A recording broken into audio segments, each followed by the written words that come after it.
This video will show you how to replace your front inner tie rod end on this Toyota Corolla. This is part of your front steering and suspension located behind your front wheel. Let's get into it. Okay friend, let's get started on our job. The first thing we have to do is safely raise and support the front of the vehicle so the front wheel's off the ground. After you've done that, we're going to remove all 5 of our 21mm lug nuts and then the wheel.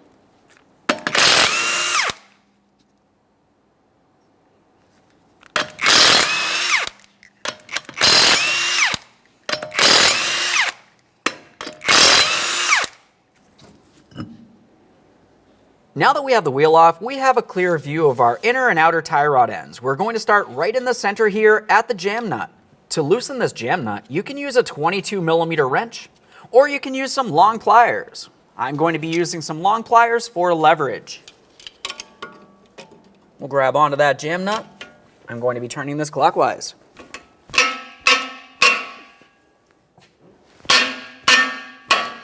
Now, once you find that you do have movement in between the jam nut and the outer tie rod end, let's focus on the outboard side of the tie rod end where it connects to our steering knuckle next. Commonly on these outer tie rod end nuts, you're going to find that it's a castle nut, and if that's the case, it's also going to have a locking cotter pin, which needs to be removed. Let's see if I can get some movement from this. We might just have to break it off. Yeah, that one's stuck in there. We'll just remove as much of this as possible and we'll continue on with our 17mm socket.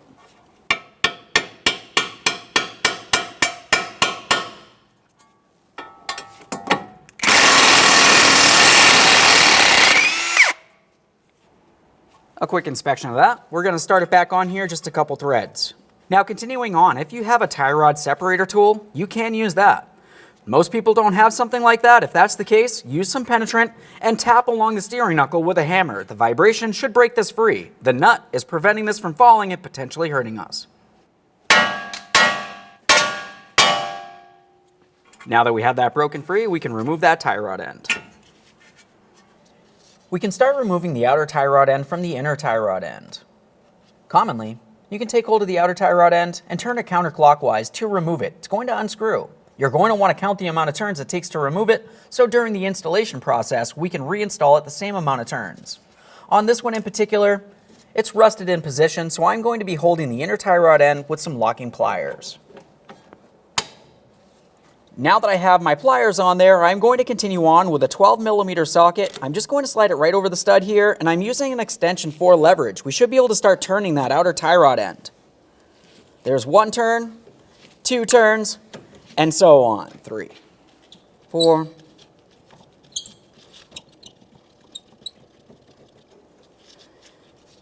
Let's just give this a quick inspection and we'll set it aside. Now I got 14 turns on my outer tie rod end. Your results may vary.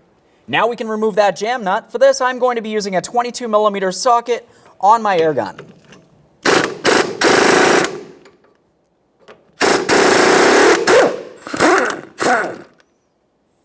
Now we're going to follow the inner tie rod end all the way up towards the bellows boot. On the outboard side of the bellows boot, you're going to find that it has a small squeezable clamp. I'm just using some long nose pliers. I'll squeeze that clamp, pull it out of place. Now I'm using a small pick. I have some lubricant directly on it. We're going to make our way in between the inner tie rod end and the boot here, just attempting to separate them. Just work that all the way around. Once you do have that broken free, we're going to pause in this area, and we're going to make our way all the way up the bellows boot towards the power steering rack. For this clamp, it's a single time use clamp. Essentially, we're just going to rest something up against it. We'll give it a light tap and it should break it free. I'm using a pry bar and a hammer. Let's get our pry bar in place up against the very end of that clamp there. We can see it protruding out. We'll give this a tap.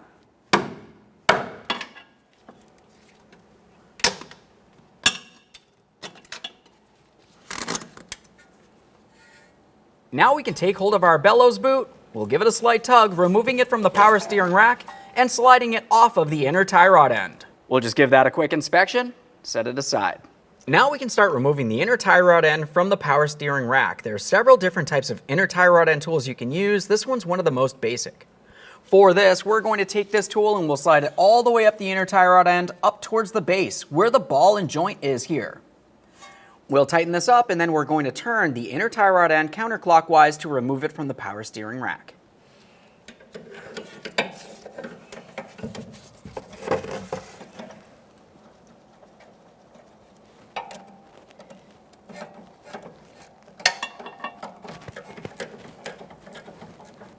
Now that I have that tight, I'm going to be using a 1/2-inch drive ratchet here, something with some leverage. We can break this free. Once it is broken free, you should be able to remove your tool and continue the removal process by hand. Now we can unscrew this.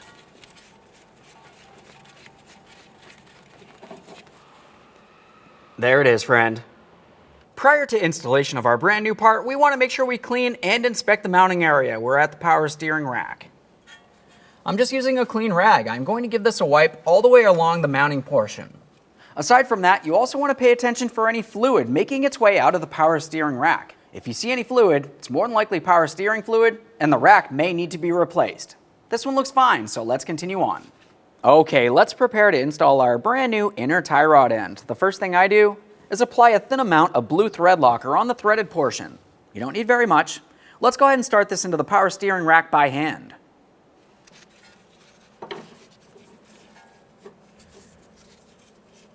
All right, we got it started on. Let's go ahead and turn it in.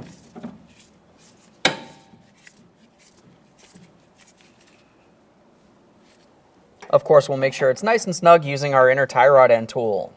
Now, when you go to tighten the inner tie rod end, we want to take it till it bottoms out and then just a tiny bit further, not very much. We don't want to cause any damage to the power steering rack.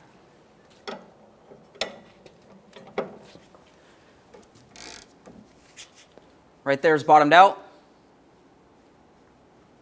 Just make sure that's tight. Once it's tight, remove your inner tie rod end tool.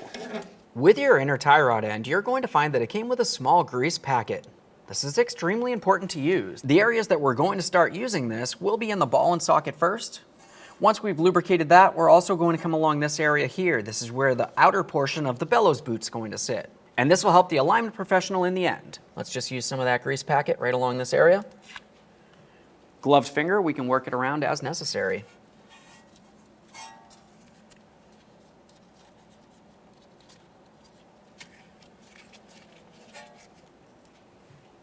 Now I have some of that lubricant. I'm coming right along this groove here, as I mentioned.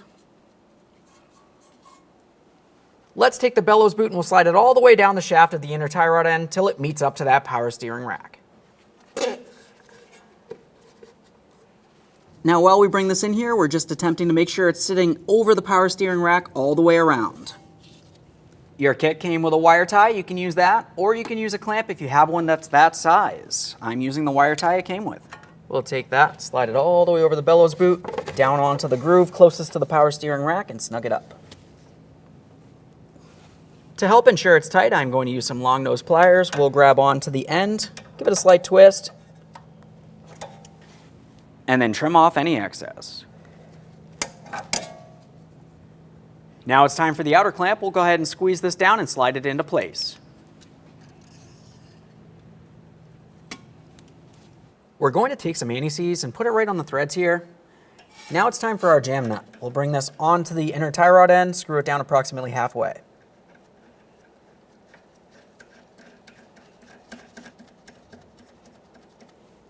Some copper anti-seize on this area of the threaded portion. Now it's time to install the outer tie rod end. When we install the outer tie rod end, we want to make sure we turn it in the same amount of turns as it took to remove the outer tie rod end in the first place. There's 1, 2, and so on. Now let's bring the outer tie rod end over towards the steering knuckle.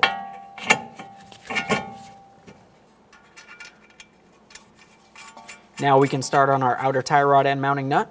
Snug it, torque this to 36 foot-pounds.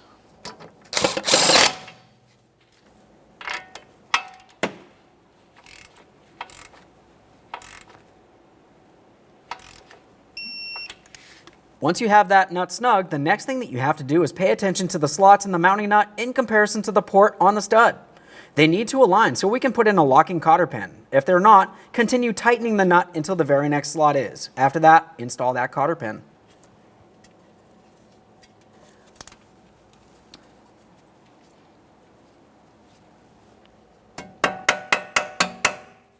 Now when we go to tighten this jam nut, we're going to be turning it counterclockwise, bringing it up against the outer tie rod end. We'll hold the outer tie rod end still while we tighten that jam nut with our 22 millimeter.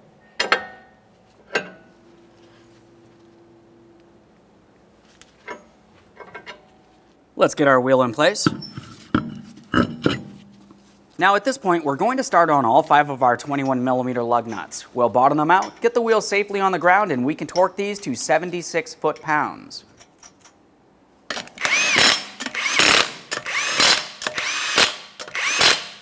With the wheel back on the ground, let's torque each one of our 21mm lug nuts to 76 foot-pounds.